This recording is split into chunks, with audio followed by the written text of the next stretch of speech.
Hello, Jess Frank, Golf Academy golfers. I'm shooting a video here from my backyard. Thought I'd switch it up a little bit because I tell all my students to go home and always work on the drills. It doesn't take long, 5-10 minutes a day of doing the motion drills. I know that can help everyone's game.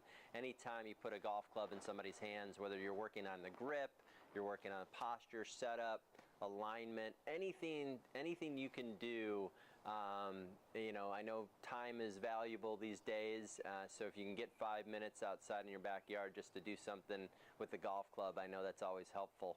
So what I have for you today is something that is not the majority of the golfers. I'd say this is something that gets people. I would say that it's a lot of people, for the fact that most people get the club too far underneath their where the club head is back here, hips are extended, and then you're either flipping the club face closed or you're blocking it.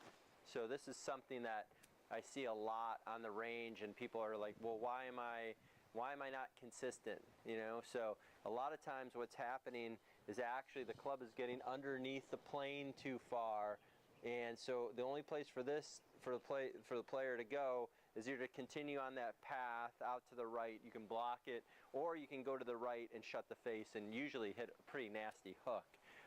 So we have to get that club from under the plane to back on it, or maybe even feeling it over the plane for this type of golfer. And so I've got a great drill for you, and it's something that I watch, and you can, if you slow down the tour player's swing or the better golfer swing, is that the reason why they're not so far underneath the plane is that because if you see what happens is that my right hip gets lower, my left hip gets higher, my left shoulder gets higher, and my right shoulder gets lower.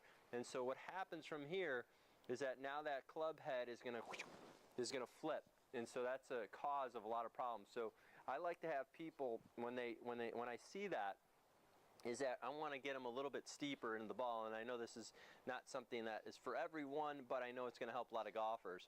So I want them to feel that they're going to bend their left knee a little bit, feel like their right hip is higher.